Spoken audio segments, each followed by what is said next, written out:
Hello, I'm Matt. Welcome to my channel, Busting the Box. And thank you for joining me on my third song in my Ren journey. Many of you out there have told me to buckle up and that I was in for quite a ride, and you weren't kidding. So this is song number 3, and this is by far the most requested song that I've had so far in the last little while. The Tale of Jenny and Screech. So I'm looking forward to this. Now I understand that this is a trilogy, and it's been all spliced together by Ren. So we're going to take a look at the whole thing today. So let's get right into it. Here we go.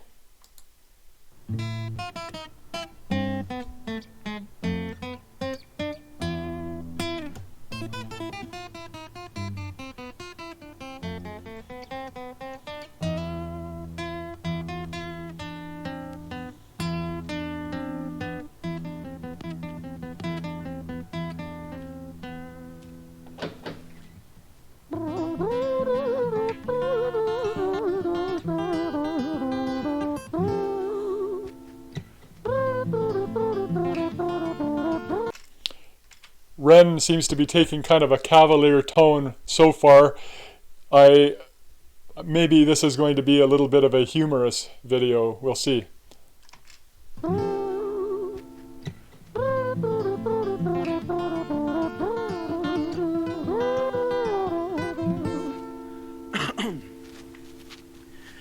It was a quiet, dark night in an empty street somewhere in London City. Jenny walked alone, she was dragging her feet, she was heading back home. I'll say one quick thing here. I'm not going to pause too much, but he's assuming the role of narrator, so he's not starring in this like in the other two videos. He's an all-seeing narrator and telling a story. Very interesting. Jenny walked alone, she was dragging her feet, she was heading back home to sleep. Well, she knew this town, she knew this floor, because she walked it about 1,000 times before she wanted to escape. Can you blame? Well, on the very same night, in a different place, there was this hooded young youth by the name of James. He was 14 years old and out of his brain, he'd been smoking ganja with the boys. James, he grew up to be a kid of the street. His mates called him Screech, he was quick on his feet. He was a liar, a thief, at 14 years old, the devil had set his sights on his soul. As Jenny walked home all alone, she felt scared. Usually she was alright, but it was like there was something in the air. A divine intervention telling her to beware, maybe intuition bogging her and making her so scared. Sirens sounded in the distance to the beat of Jenny's feet. A symphony of the night that echoes crime on London streets. Jenny turns a corner, their eyes they meet. Up or go Jenny, a boy named Screech. Give me all your money, bitch, give it to me. If you cooperate, then you'll soon be free. I want your purse, your phone, don't fucking look at me. I mean it, bitch, are you listening to me? Jenny freezes statue like a lady shakes stalactite. Feel like liquid nitrogen in the dark night. She tried to find strength to move, but stayed as still as a statue in high-heeled shoes.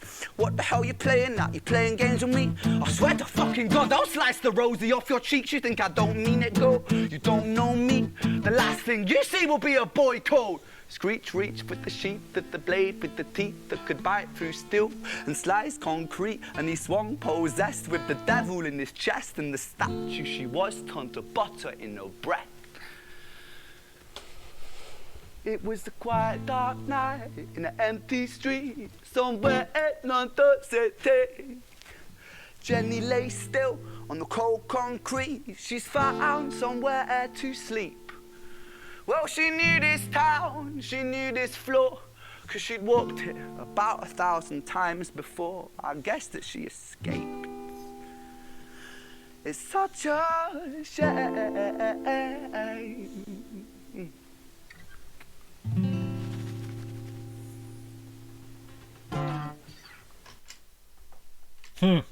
So that's the first part. And let's start with Jenny. We don't know very much about her. We don't know if she's old or if she's young, but we can kind of guess certain things about Jenny. She wants to escape. It says he said right in the very beginning that she wants to escape, so she's got an unhappy life. She's been walking in this rough neighborhood 1,000 times, and she also has this she's sensitive to danger. That means that she's probably been living in a very dangerous, high-risk lifestyle for a long time. And so she encounters Screech, and we'll talk about him in a minute, but Jenny freezes. And what happens, she stays quiet and she freezes. And what this implies, abused people who are used to being abused all the time, they learn to cope by freezing and staying quiet because they don't want to provoke anything. And so that's what she does. So even though we don't have a lot of information about Jenny, we can kind of tell she's had a really rotten life. Screech has been a holy terror for his whole life. He's only 14 right now. He's been through the system. He's jacked up on drugs, and he's hyper aggressive.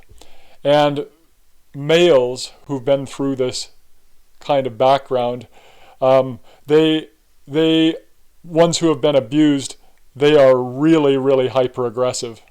So anyway, he's jacked up on drugs and he kills Jenny. And so Ren says, well, that's kind of a shame. That's just a shame. And so I think what that means is it's easy for all of us who've been a little bit luckier than that to say, well, that's a shame that that kind of thing happens. So anyway, it's obviously not a very funny piece. I thought in the beginning that it was going to be kind of humorous, but this is anything but. Okay, let's continue on here.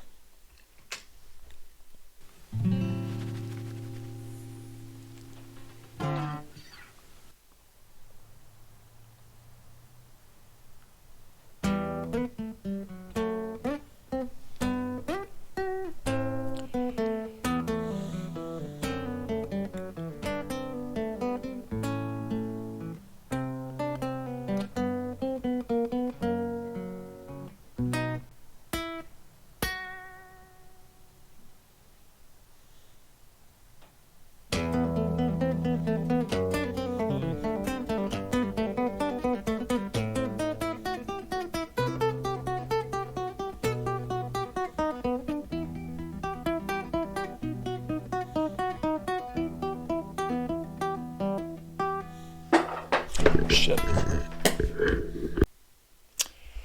Hello, welcome back. Sorry about that. I had this hot halogen lamp all rigged up for backlight and it fell over. And anyway, it kind of interrupted my video, but we're just going to pick up where we left off here. Okay, let's go.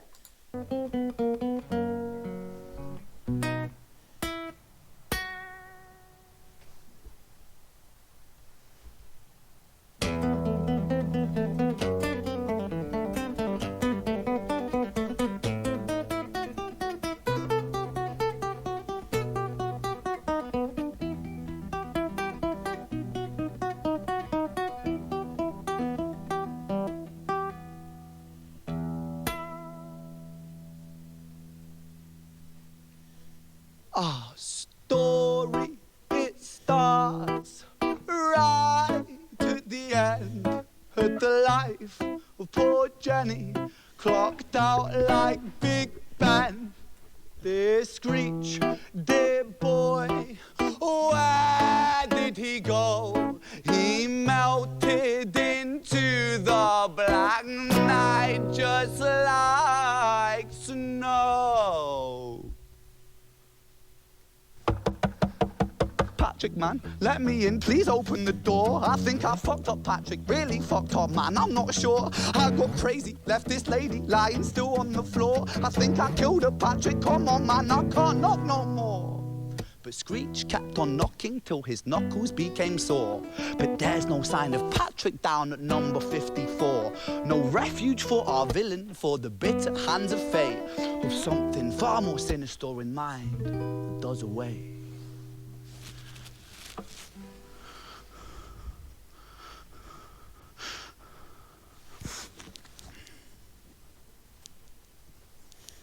Hey, babe, you in? Nah, nothing really, I'm just a bit tired, listen. Can I swing around yours for a few moments? I just really miss you, babe. What the fuck do you mean you're busy? You fucking bitch, for fuck's sakes!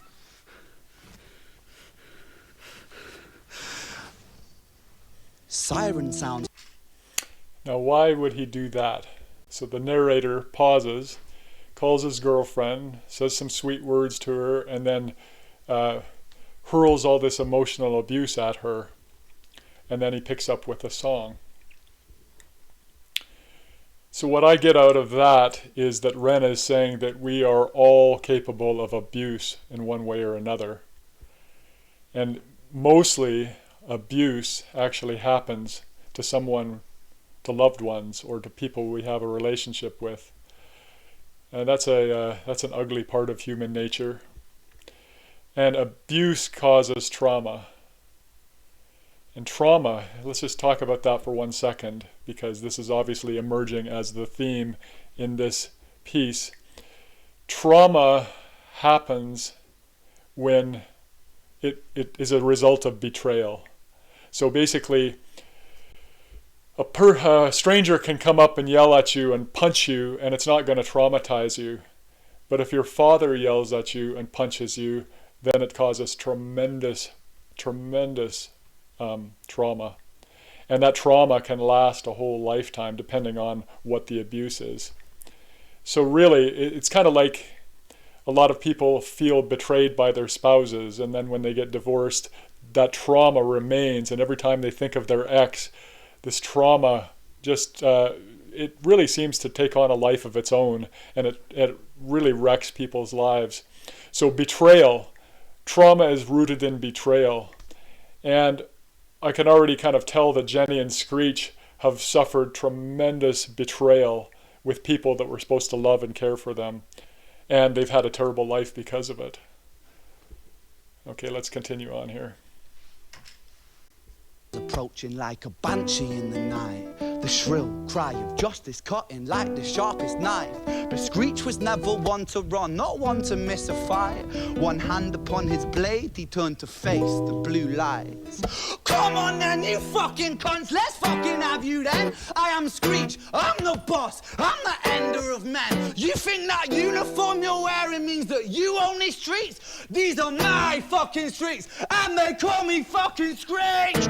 Richard was an officer who stood at 6'3", working London on the night shift. What he didn't think he'd see was a boy running at him like an animal possessed. With no time to hesitate, he fired 4 bullets at Screech's chest.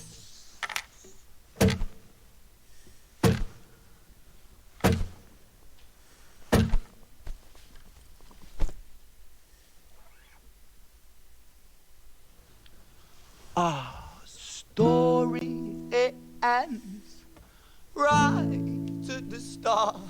Young Screech and poor Jenny lying 1 street apart. An officer shaken by the boy that he claimed. 2 bodies lay lifeless, and it's such a shame. It's such a shame.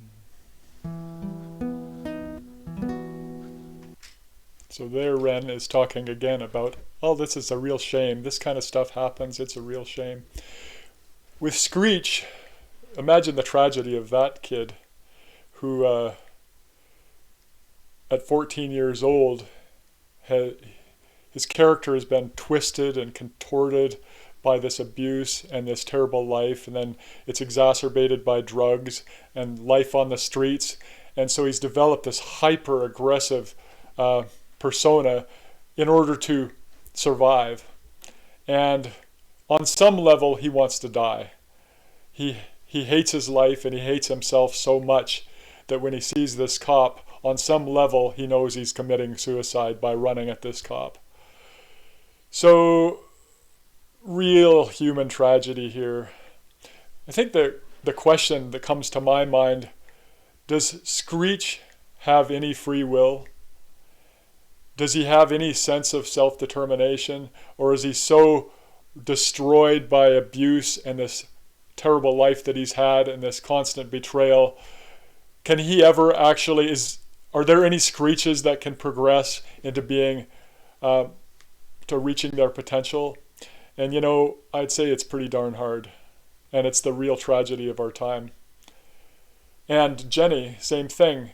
She's had a hard time. We don't know exactly the specifics of it, but could her life ended up anything other than what it actually has become, hard and then suffering a bad death in one form or another. Usually a lot of drug abuse accompanies all this kind of thing. Anyway, very sad. So this is a really, so far I gotta say, am I enjoying this? It's actually on a visceral level, it's actually hard to watch. And I guess that's what good art is, it's evocative. But anyway, let's move on here.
Let's just step out of the story for a minute.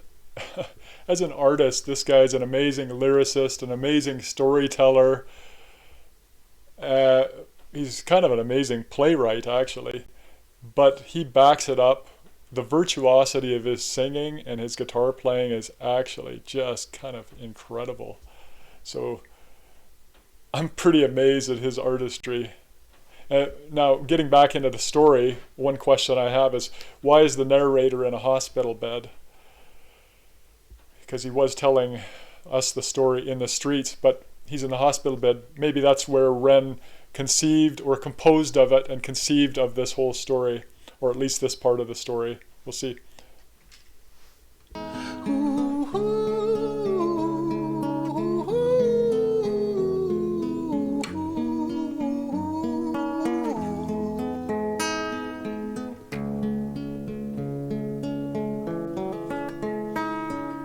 London City, far from pretty, 2005. A lady down in Paddington is fighting just to stay alive. Rhythmic beats and bloodstains, she saw a lady weep, she's tired and frail. To set the scene, we must rewind the hands of time for Violet's tale.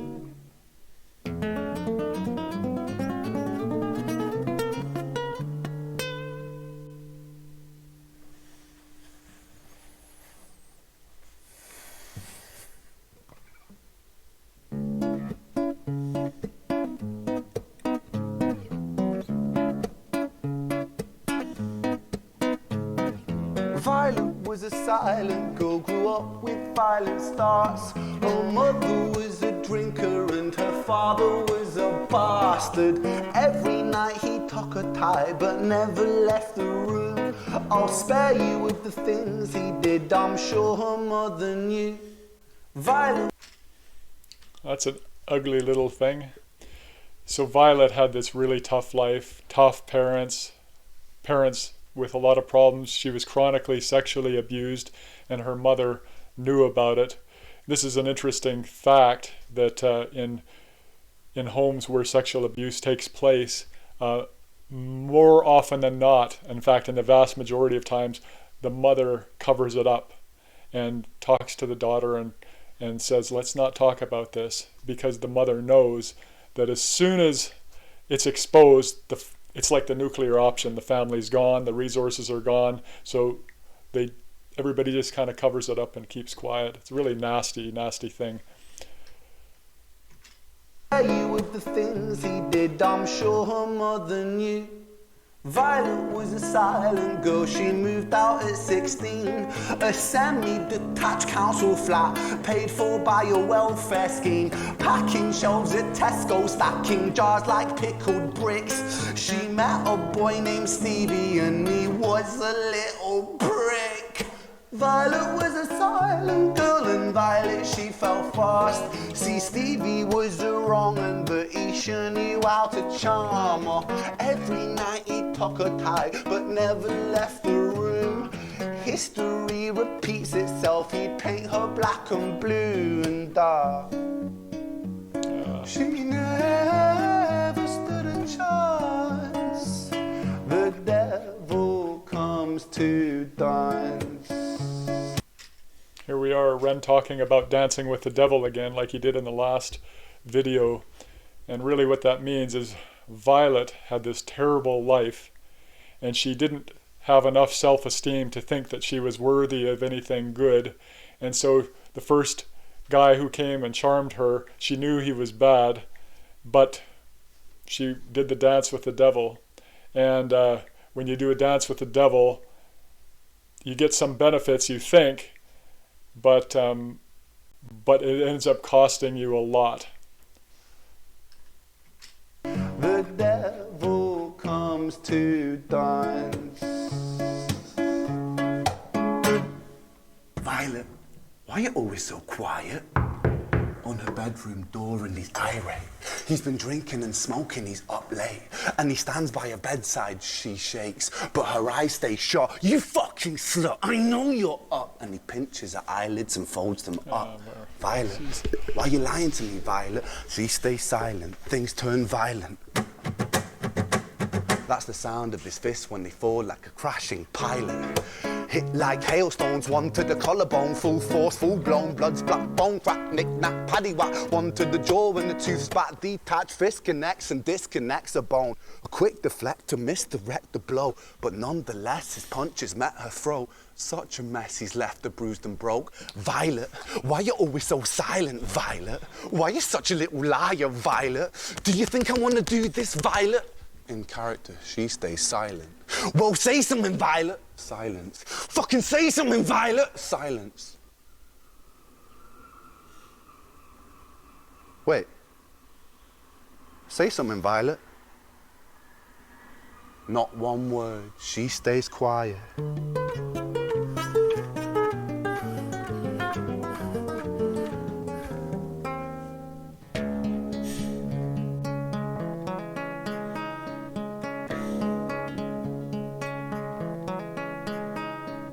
London city, far from pretty, 2005. A lady down in Paddington is fighting just to stay alive. The doctor, in a state of shock, saw something here so very wrong. See, Violet, she was pregnant.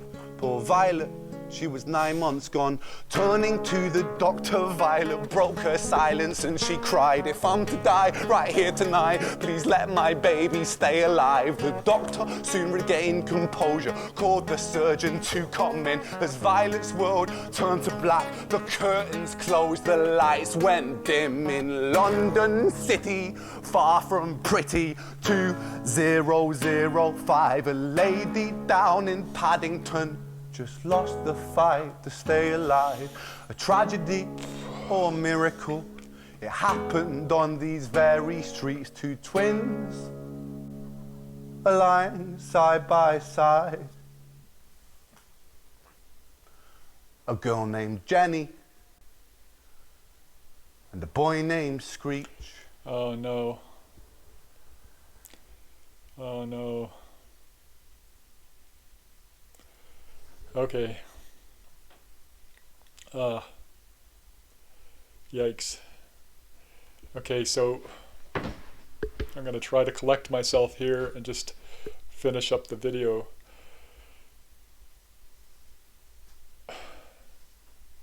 Screech, he was just like his father in a lot of ways. Jenny had a life in a lot of ways similar to her mother. Obviously, this once a family is a person is affected by trauma, it's passed down. And what also is passed down is that there's no ability or very limited ability to reach one's potential as a human being. So sad, so tragic. So do these people who suffer all this abuse, betrayal, and trauma, can they be full human beings? Pretty hard. Pretty hard. Some people are able to overcome it, but it's pretty hard. You're starting life in a real deficit. And the fact that Jenny and Screech are brother and sister means that trauma and betrayal and all this terrible stuff that happens, it affects us in ways that nobody even understands. Under the surface of society, it interweaves and affects, and the fact we're all connected in some way, and that when we actually cause trauma and we cause betrayal, we're actually harming all of society under the surface, but also it comes back and harms ourselves. So let's talk about this as a piece of art. Well, I can say this. We don't have to wait for the apocalypse to come. We don't have to wait for the end of the world to come. It's already happening for a lot of people. Things are imploding around us in pockets here and there, with individuals here and there. And human tragedy is taking place everywhere, all around us, all the time in slow motion. And that's extremely sad. It's extremely sad.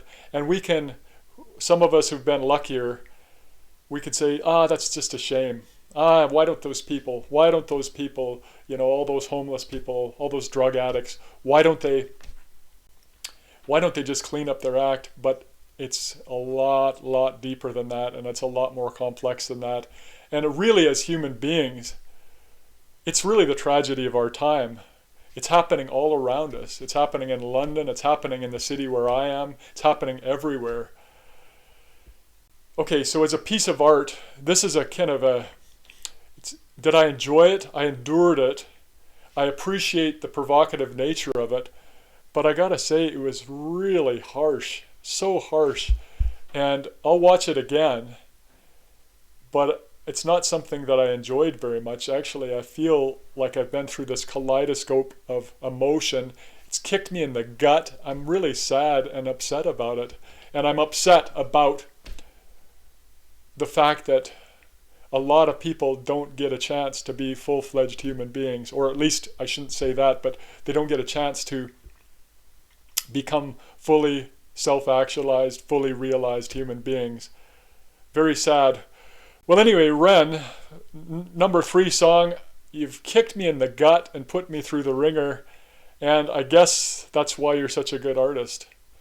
Anyway, everybody, thank you, and thanks for suggesting this. I feel like I got a lot of value out of it. We'll see you next time.